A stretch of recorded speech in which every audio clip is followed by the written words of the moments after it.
Hey everybody, this is Justin Case of American Newscape, joining the woman, the myth, the legend, Rebecca from San Francisco Yiddish Combo. Fun to say, fun to say. Hi. Hi, how are you? And Jason. I don't want to forget you, Jason. I know you're important. Okay, we're here. We're here to talk about music, Klezmer music, and so much more. Greetings, Rebecca Thank you. and We are so Jason. happy to be here. We're glad to have you. Your last video went over really well, and as I was telling you beforehand, your musical talent is amazing. I mean, absolutely amazing. Thank you. Okay, so welcome back. Let's get us started. Let's talk klezmer music, which I know very little about, so I'll do listening and try and keep as quiet as possible. So take it away. So we are part of a band called the San Francisco Yiddish Combo, and we play klezmer music. Now, klezmer music is the music of Jewish people of Eastern Europe. And we're talking about a very ancient music, but the form we play now got started around the 1820s, 1830s, 1850s when it was first written down. Then it traveled across to America, of course, and here it grabbed a bunch of jazz influences. So you're used to hearing it with a wailing clarinet, almost like a Dixie band. If you think about the beginning of George Gershwin's Rhapsody in Blue, where the clarinet wails up like that, that's the sound of klezmer music. It's a lively, danceable, fun music, not with a lot of formality to it. Well, that's cool. Alexander's Ragtime Band and klezmer. He'd have been there for you guys. Yes. Okay, what? Okay, so you're bringing this music to us in California and traveling with it and doing shows all over the place. It's kind of exciting, you know. As we get a little further into this, I'll show a clip of it, and I was excited. You allowed a trombone player to play with you in the clip that I'm going to show, which I'm a little biased towards, but it looks like you guys have a lot of fun. And I believe if I was sitting in the audience not knowing what to anticipate, I would walk away bragging about being smart enough to come see you guys. Oh, thank you. You know, the way we view this music is we try to make it as fun as possible. It's basically like party music. And what we decided to do was hold a bunch of shows during the week of Hanukkah to make it extra special. So if you're in California, we're playing in San Francisco this weekend. We're playing Occidental also. And then later on next month, we're also playing in Oakland and Modesto. So lots of places. Well, that's cool. And we are in Hanukkah, correct? Yeah, we sure are. Okay, well, happy Hanukkah to you guys. This this is exciting. So you're doing shows. Are you doing any weddings or big weddings or? Well, no, that's the best way to put it. We are not adverse. We are not adverse to playing weddings, but we spent a lot of years playing weddings. Rebecca's clocking in over probably 150 or At so, least. at Mhm. least, and I've done quite a few, and we prefer to never do them. Not that anything's wrong with it, and if the situation's right, we'll do it. Someone's flew us to Las Vegas to play in their wedding, but otherwise, we try to aim for concerts instead of weddings. Yeah. Well, it makes sense, and it's I imagine it's hard to interact with the crowd at a playing for a wedding as opposed to how you guys do it. Because if you haven't seen them in one of their groups, what they do is they inspire people to move. Not that they ask everybody to get up and dance. It's just people can't sit still. You inspire people to get up and dance. And as I said before, people that can't dance are up and dancing, and that's really cool. Oh, thank you. Yeah, you know, it's a concert where you can definitely sit and toe tap or like you said, you can get up and dance. We had a strange concert about a week ago where the audience really got into it, and not only were they dancing, but all the lyrics I was singing, they were acting them out. Like at one point I was saying drive a car and they're all up there in the audience going like this. And you know what? I loved it. I thought it was great. Did these people think they were at the Rocky Horror Picture Show? Maybe. During this time, we'll do a concert in all sorts of weird places. This was in a parking lot, but there were an awful lot of people there. We had a makeshift stage in a parking lot at a Jewish community center, and we were welcoming everybody back to the community center. This was their first big event, and so we were kind of a big welcome back party, and everyone danced in the parking lot and then danced their way inside. And like Oh, Jason said, we tend to perform in unconventional places. Like we're performing on Hanukkah with the San Francisco Yiddish Combo this Saturday in a church, not a synagogue, but in a church. And then the next day we're performing at a performing arts theater. So you never know where we're going to end up, and we like it that way.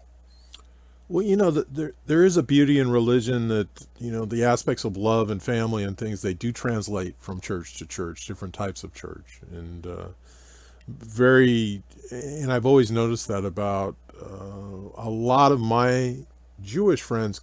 For whatever reason, they believe that I'm Jewish until I have to tell them that I'm not, and it's they're warm, gracious people, wonderful business people, and I'm sure that I haven't I've been to a couple Jewish synagogue ceremonies, but not enough. So I think it's cool. Have you played a synagogue yet, or do you think that will be something that will happen? We have played synagogues from California to Austria, Hungary, Spain, you name it. We've probably played there with this group. Yeah, a little bit of international touring with the group, even maybe some Hawaii, all sorts of places. That's true. If there's a synagogue in Northern California, odds are we've played there. We're playing Well, on one on Wednesday. well, that's cool. You mentioned Eastern European music, and the music, which I'm sure both of you understand very well, is dramatically different where it's originated within that faith, different parts of the world. Correct?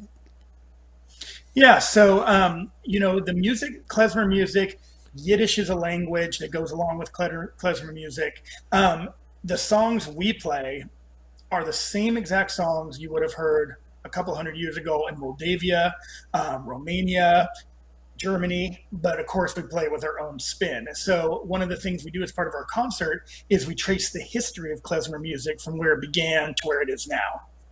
And of course, we always like to put our own spin on it. So if you look at a traditional klezmer band, the instrumentation of the group is completely different from ours. The cello being a lead instrument is very different. We have a cajon, which is a type of drum from Peru that you wouldn't normally have in a group like this. And we have bass and guitar, where normally you would also have a clarinet player and Lots of brass instruments, the Eastern European style, things like that. Oh, that's cool. And the cajon for those that don't know, is a box, and the player sits on the box. And I assume because they didn't have a jug that they could hand them. Would that be a Well, strategy? this instrument was born in warehouses in Peru and Ecuador. And so if you think about a wooden crate that would carry fruit or something like that, sitting on it and using it as a musical instrument. And then what's been added to it is some snares on the inside, and it's been more formalized. And so it's almost like a drum set within a box. I know. I saw a YouTube video on how to make one, and I watched it, and I was almost tempted to make one, even though I don't know that I would have ever played it. I'm sure I would have played it once I made it, but it's a remarkable instrument. And how many people do you have in your group, or that will come and travel in and out of your group? varies. It definitely varies. So anywhere from 2 to 16. Okay, that's cool. That's cool. All right, why don't you tell us about where you're going to be in the next month? Definitely. So December 4th, we're going to be in San Francisco at a place called Old First Church. December 5th, we're going to be at the Occidental Center for the Arts in California. These are all in California coming up. January 9th, we're going to be at a synagogue in Modesto, and you can see all the information about that on sfyiddishcombo.com. And then we also have another performance January 25th at Temple Sinai in Oakland. And if you're not located in California, that show on December 4th, which is coming up at Old First Church, will also be live streamed. And you can find that on Old First Church or on our website. Of course, we prefer people come live, but if you're far away, they do a great live stream out of there. Mm-hmm. Oh, we'll promote that. That will be one way I can attend, and that sounds pretty cool, actually. So, okay. What else do you want us to leave us with? Something about this music that we're going to love? I mean, one thing about, and I want to say dirty cello, but it's more than that, is you guys move and you guys have a lot of fun on stage, and I think that is infectious with the crowd. and the crowd gets into it, and it's remarkable what you must bring to a room and what type of energy you generate.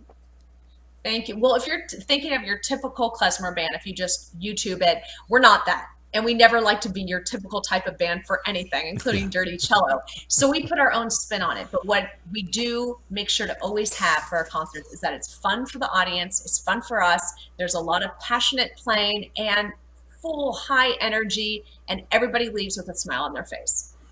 Well, and that's what it's all about. I mean, you bring us joy, you make us happy. Even, if we can spend a couple hours with you or an hour with you, and you leave us better than you found us, what a treat that is. Thank you. Okay. Well, I would take advantage of your time and talk to you way too long. What do you feel you should leave us with tonight? Well, we take our klezmer music as a journey. And our journey for klezmer music was a giant accident. Both of us come from families where klezmer music is part of our heritage, but we had never played klezmer music. And we were hired to go perform in Europe with an orchestra backing us up as the Dirty Cello Blues Band. And we were going to play a special piece called the Blues Cello Concerto. And we got about 4 weeks out from the trip, and we get a call from some very, shall we say, hoity-toity places in Europe. And they said, you cannot bring a blues band to the Mozarteum of Salzburg, Austria. You cannot have a drum set. You cannot have singing. You cannot have amplified guitar. We were left with much for a blues band. So Rebecca puts her hand over the phone and says, I've got an idea. And she sells them this whole new project called the Klezmer Cello Concerto. And she describes it in glowing terms.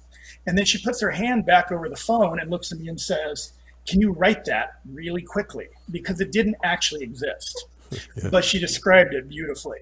So we wrote it, learned how to play klezmer, rehearsed an orchestra, flew to Austria, performed it all over Europe, backed up by an orchestra. You can find all this online, Klezmer Cello Concerto, and it turned out beautifully. And that was the beginning of the San Francisco Yiddish Combo. And what we've done is take that idea for our shows and make the whole concert a journey. Go look at our stuff and you're going to be like, wait, is that the right band? Is that the right band? Because everything is a little bit different. Everything has a lot of diversity. But this journey of klezmer music from the Pale of Russia, where Jewish people were not allowed to truly express themselves, all the way to the jazz age of the United States, all the way to what a newspaper recently called Klezmer 2.0, which is what we play. We take the audiences on a journey musically and emotionally, although there aren't any sad parts, just a lot of fun. Yeah. Why don't we take a few minutes and show people what you do? I've got a clip here, and then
okay, we could keep going with that, but it's just impressive, and watching Rebecca whip her hair around is probably worth the price of admission. I just kind of get into the music, and now who knows what happens. All right, Jason, leave us with something, and Loved having you guys, but let's let Jason finish this. Let you both finish it up. So, we're not in a place right now where we're getting along too well as a country. And you mentioned something earlier where lots of different faiths come together built around some common values. And one of the things we like to do with this music is show that music transcends any religion, transcends any political beliefs, transcends any bad mood someone might be in at any moment in time. So if you come find us online or come to one of our live shows, which of course we prefer, we like to take all of the junk of day-to-day life, toss it in the garbage, and just have fun. And whether you're an aficionado of klezmer music and you get to hear our new spin on it, or we're just introducing it to you, we'd like to invite you to experience this music that we came to very late in life, but we have learned to love quite a bit. Very late in life. You're not that old. Neither one of you. Shame on you both. I'm old. Late in life. Okay, yeah. It's, there's two things that a lot of people go to counselors and psychologists and psychiatrists. I've always relied on two things: comedy and music. Love it. And they're both therapeutic. Okay. This has been, just in case, Rebecca and Jason providing a glimpse into their Yiddish combo. Thanks for joining us. Please remember, additional information and links are provided in this video's Read More. Please consider checking out their website and subscribing to this channel.